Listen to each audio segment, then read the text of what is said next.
L'histoire commence avec moi, Takeru, un employé de bureau japonais ordinaire, rentrant chez moi après une longue journée fatigante. Ma vie à leur époque était disons d'un ennui extrême. Juste aller au travail, rentrer à la maison, dormir, puis recommencer. Pour briser cette monotonie, j'allume la télévision. Mais dès que l'écran s'allume, quelque chose d'étrange se produit. Mes yeux sont aveuglés par une lumière éblouissante. Et avant que je ne puisse cligner des yeux, tout mon corps a été aspiré dans un autre monde. Je cligne des yeux pour me réveiller, et je me vois assis face à un homme étrange, qui m'invite calmement à une tasse de thé. Toujours étourdi, écoute étranger de cet autre monde se présenter, non pas comme un sorcier, ni comme un dieu, mais comme le gestionnaire de tout le système solaire. Pour prouver ses dires, il crée sans gêne une petite planète sur le bout de son doigt et l'appelle Médius. Le manager explique que Médius est un monde maudit, sans vie, où aucune civilisation ne peut survivre. Mais avec une seule goutte d'eau, il a prouvé la différence que je ferais quand j'y serais envoyé. Puis le vrai coup est arrivé. Le manager révèle qu'en fait, je suis mort. Et si j'accepte ce rôle, mon âme disparaîtra complètement. Je proteste vigoureusement, mais il insiste pour dire que c'est la seule voie possible, et il me donnera le pouvoir de survivre. D'abord, un mana infini, puis la capacité d'explorer pour trouver et vendre des trésors rares. Je demande rapidement une autre chose. Un compagnon mignon. Le manager accepte, me donnant un compagnon. Il ajoute également une bourse sans fond pour contenir tout ce que je trouve, ainsi que la capacité de parler la langue locale, le Naan. Mais alors que la liste des pouvoirs s'allongeait, le manager commença à regretter sa générosité, marmonnant qu'il m'en avait peut-être donné trop. Avant que je ne puisse protester, mon corps a commencé à se désintégrer. Un doute rongeant me submerge. Aurais-je été trompé ? Tout cela n'est-il qu'une tromperie habile ? Mais il était trop tard. Ma vision s'obscurcit, et je suis complètement aspiré dans ce nouveau monde mystérieux. Quand j'ouvre à nouveau les yeux, je suis assis appuyé contre un arbre au milieu d'une forêt luxuriante. Le ciel au-dessus est d'une beauté à couper le souffle, marqué par l'image d'une planète aux anneaux colossaux flottant juste derrière les nuages. Prenant une profonde inspiration, je me calme. Ma nouvelle vie a commencé. Je me lève, et je m'aventure dans ce territoire inconnu, déterminé à trouver d'autres personnes, dans ce monde lointain et impitoyable. Après avoir erré longtemps dans la forêt, j'ai finalement trouvé un petit village. Un sentiment de soulagement m'envahit, mais il est rapidement remplacé par l'inquiétude. Je n'ai pas un sou en poche. Me souvenant de la force que le gardien m'avait conférée, j'ai décidé de tester mes capacités de recherche. Avec le bâton magique en main, je l'ai levé en l'air et murmuré une prière, attendant que quelque chose se produise. Rien ne s'est passé. Je suis resté là, ressemblant à un imbécile agitant un bâton en l'air. Me concentrant, j'ai essayé à nouveau, cette fois en inscrivant une incantation au sol. Étonnamment, le sol a brillé faiblement. La capacité de recherche a finalement été activée. Devant moi, des symboles lumineux sont apparus, indiquant des objets éparpillés dans la zone. Curieux, j'ai ramassé le premier objet que j'ai trouvé. Le résultat m'a choqué. De l'herbe de rambé. Mon cœur battait la chamade. C'est vraiment un trésor. Encouragé, j'ai commencé à collecter le reste, mais j'ai rapidement été déçu. La plupart d'entre eux ne sont que des matières premières de rang ordinaire. Puis quelque chose d'étincelant a attiré mon attention. Une gemme étincelante d'une beauté exquise. Me pensant chanceux, je l'ai ramassée pour découvrir la vérité. Mon visage a blêmi d'horreur.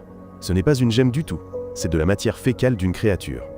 Pire encore, le résultat de l'analyse la classe comme rancée, supérieur à la plupart des autres objets que j'ai trouvés. Je n'ai pu que secouer la tête avec incrédulité, puis jeter toutes les herbes et ce morceau de matière dans ma bourse vide. Après avoir rangé mon butin, je me suis dirigé vers l'entrée du village. Un seul garde se tenait là, bâillant longuement, manifestement sans rien attendre. M'apercevant, il s'est redressé, surpris par mon apparence. « Êtes-vous un chevalier ?» demanda-t-il. J'ai rapidement hoché la tête et expliqué que je n'étais qu'un collecteur. Le garde s'est présenté comme le capitaine Marlowe, chef de la force de défense du village. Marlowe, maintenant un peu plus alerte, m'a fait signe d'entrer. En marchant, il a expliqué que le village avait une boutique générale où je pouvais vendre mes herbes. Pour la première fois, j'ai senti que les choses allaient peut-être tourner à mon avantage. Alors que je pénétrais dans le village, je n'ai pu m'empêcher de me sentir embarrassé par le regard intense des villageois. Leur regard curieux suivait chacun de mes mouvements, et j'ai titubé jusqu'à atteindre la boutique générale. Poussant la porte, j'ai été accueilli par le propriétaire, qui m'a demandé calmement ce dont j'avais besoin. Sans aucune hésitation, j'ai posé le tas d'excréments sur le comptoir. Les yeux du commerçant écarquillèrent. À ma grande surprise, il était extrêmement ravi. Il examina l'article attentivement et déclara « Ceci se vendra une pièce d'or !» J'ai cligné des yeux, stupéfait. J'ai demandé à la hâte si cette somme suffisait pour rester une nuit. Le commerçant a ri joyeusement et m'a expliqué qu'une nuit ne coûtait que 500 raves, ce qui signifie qu'une pièce d'or pourrait payer les 2 nuits. J'ai failli m'effondrer sous le choc. La vérité est que les excréments ont une valeur si élevée dans ce monde est vraiment absurde. Mais je n'ai pas hésité à me plaindre. J'ai joyeusement accepté l'accord. Le commerçant, qui souriait de toutes ses dents à ce moment-là, a même caressé le tas brillant comme s'il s'agissait d'un trésor, puis m'a demandé si j'avais autre chose à vendre. J'ai sorti tous les médicaments que j'avais collectés. Le commerçant les a inspectés, visiblement impressionné par la qualité. « Pourquoi un client vendrait-il des objets aussi rares dans une petite boutique comme la mienne ?» demanda-t-il. J'ai rapidement redressé le dos et répondu que J était un marchand itinérant. Le commerçant hocha la tête solennellement, apparemment convaincu. Ensuite, il s'est rapproché et m'a proposé un travail, aller chercher du mithril rare dans une grotte à l'est. J'ai immédiatement demandé une carte locale, et le commerçant me l'a fournie, avec un avertissement qu'il y avait beaucoup de monstres dans la région. Avant de partir, le commerçant a compté mes objets et m'a donné une somme d'argent incroyable, 360 000 raves. Mes yeux sortaient presque de leurs orbites en voyant autant d'argent. Transporté de joie, j'ai quitté la boutique et j'ai immédiatement réservé une chambre dans une auberge. Ce soir-là, une employée de l'auberge est entrée dans ma chambre avec un seau d'eau chaude. Elle m'a expliqué que je pouvais l'utiliser pour me laver, mais quand j'ai posé des questions sur les bains, elle a secoué la tête. Ici, seul le propriétaire avait les moyens de payer un tel luxe. Elle a ajouté que les citadins devaient parfois engager des médiums s'ils voulaient prendre un bain relaxant. Ravi à l'idée d'expérimenter ma propre magie, j'ai remercié la jeune fille, lui ai donné un peu d'argent en guise de pourboire avant de la laisser partir. Quand je suis resté seul, j'ai serré ma baguette magique en murmurant une incantation. Quand j'ai prononcé le mot « nettoie », l'eau a jailli, lavant toute la saleté de mon corps. Je me suis senti étourdi, riant joyeusement de la sensation rafraîchissante et propre. Dehors, la jeune fille de l'auberge a entendu mes profonds sons de satisfaction et a rougi, clairement mal comprise. À l'intérieur, je respire profondément, enfin je me sens de nouveau humain. Cependant, une partie de moi reste un peu triste. Ce que je veux vraiment, c'est me prélasser dans un bain chaud et confortable. Le lendemain matin, je reprends la route, collectant des herbes grâce à mon sens de la recherche. Parmi les lueurs incandescentes, un autre symbole inhabituel a attiré mon attention. Sous la terre se trouvait un squelette décomposé, portant encore des morceaux d'armure rouillés d'un explorateur. Cette vision me tordit l'estomac. Tombant à genoux près du cadavre, j'ai remarqué un pendentif en forme de cœur autour de son cou. À l'intérieur, soigneusement rangé, se trouvait une lettre. Anokem. En l'ouvrant, j'ai lu les mots d'une sœur demandant à son frère de revenir, lui rappelant que leur père était malade et que la famille avait plus besoin de lui que d'argent ou de trésors. Je me suis rendu compte que cet explorateur malchanceux avait dû mourir ici en faisant de son mieux pour subvenir à leurs besoins. Une tristesse pesante m'a envahi. Silencieusement, j'ai creusé une petite tombe. Je déposai avec soin le squelette et priai, me remémorant le voyage inachevé de cet homme. Pour la première fois, j'ai ressenti le poids de ce monde. Pas seulement l'aventure et la richesse, mais aussi la vie de ceux qui m'ont précédé. Alors que le moment passait, j'ai installé mon campement à proximité. Utilisant ma magie, j'ai créé une barrière protectrice pour éloigner les monstres. Ensuite, avec un peu de combustible, j'ai allumé un feu. J'ai sorti un pot, l'ai rempli d'eau et y ai ajouté les légumes que j'avais cueillis. Bientôt, le pot d'eau bouillonnante a accueilli des morceaux de viande, remplissant l'air d'une délicieuse odeur. Je me suis assis et j'ai attendu, observant les ingrédients se mélanger. Quand le ragoût final fut prêt, j'ai prudemment goûté une cuillère. La saveur a explosé sur ma langue, savoureuse, réconfortante et bien meilleure que ce que j'espérais. Je ne pouvais m'empêcher de sourire, remerciant silencieusement ce monde merveilleux de m'avoir accordé des épices aussi savoureuses. Pour la première fois depuis mon arrivée ici, je ne me sentais pas seulement vivant, mais aussi en paix. Après avoir fini de manger, j'ai décidé de poursuivre mon voyage, m'aventurant dans la légendaire forêt blanche des anciens dragons. Rien que le nom suffisait à m'inquiéter. Tout le monde sait qu'un endroit comme celui-ci regorge certainement de créatures dangereuses. Par sécurité, j'ai utilisé un simple sort de lumière. Une douce lueur émana de ma canne magique, repoussant les ombres étranges et éclairant les diverses herbes dispersées sur le sol enneigé.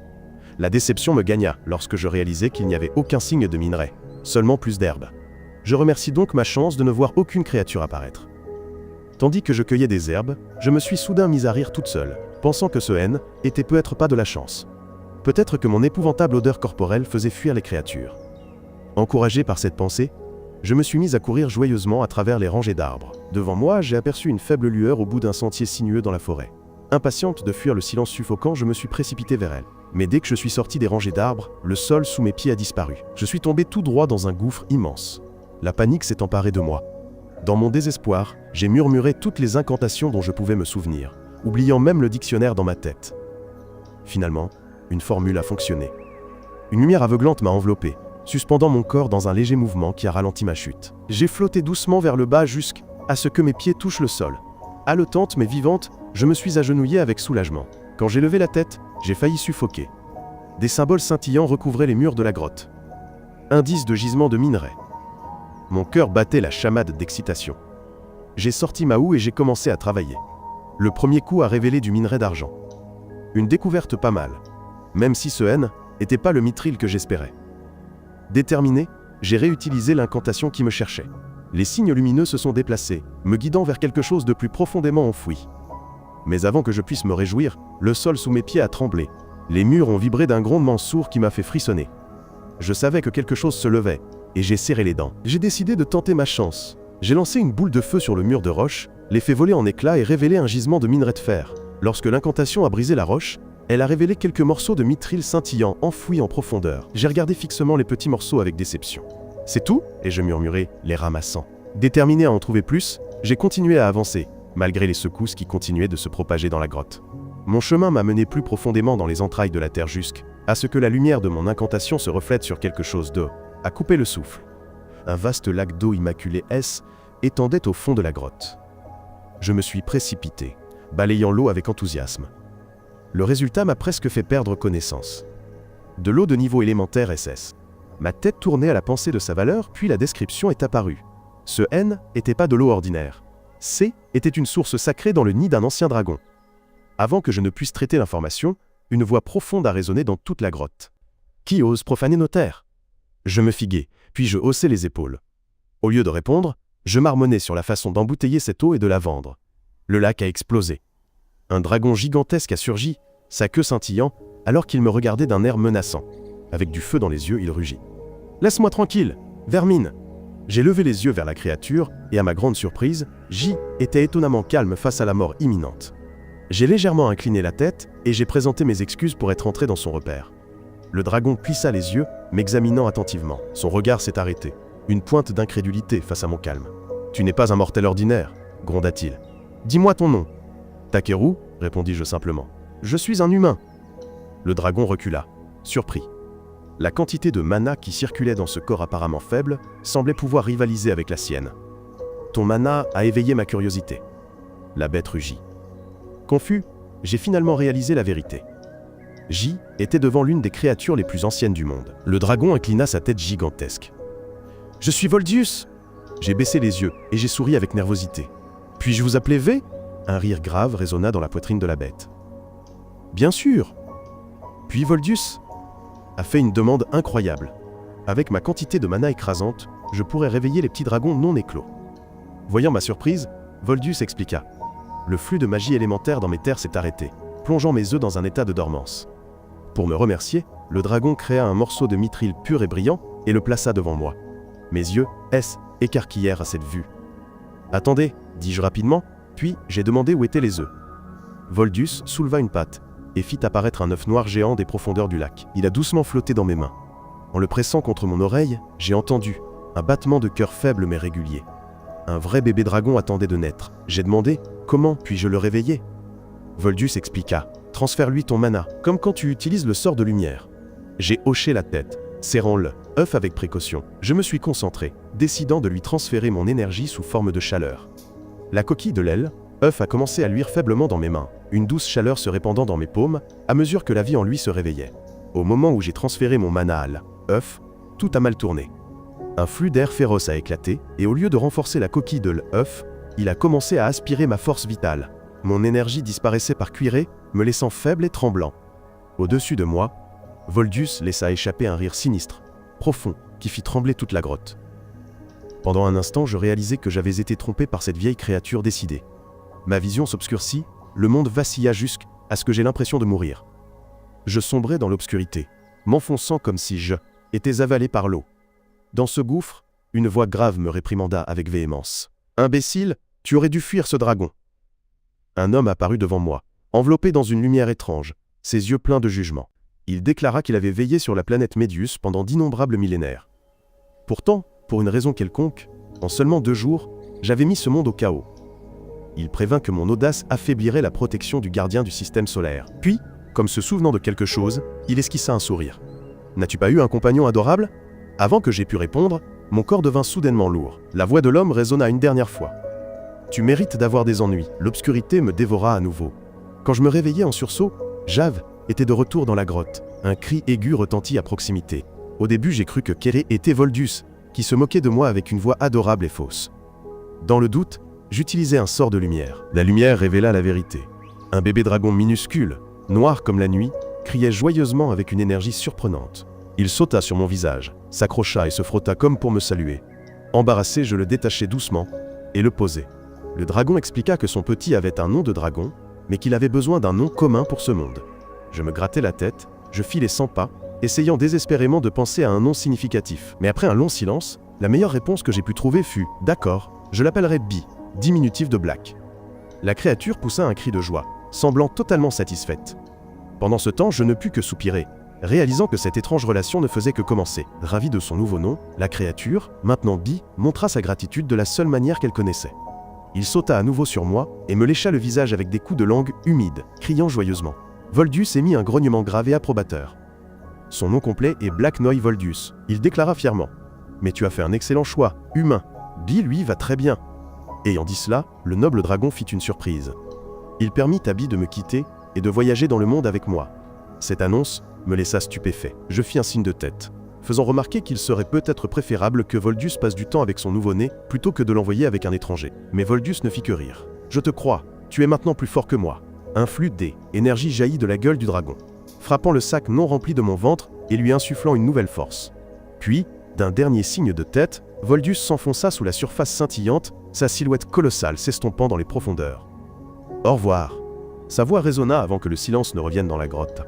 Bi poussa des cris et lécha encore et encore mon visage, sans retrouver son calme.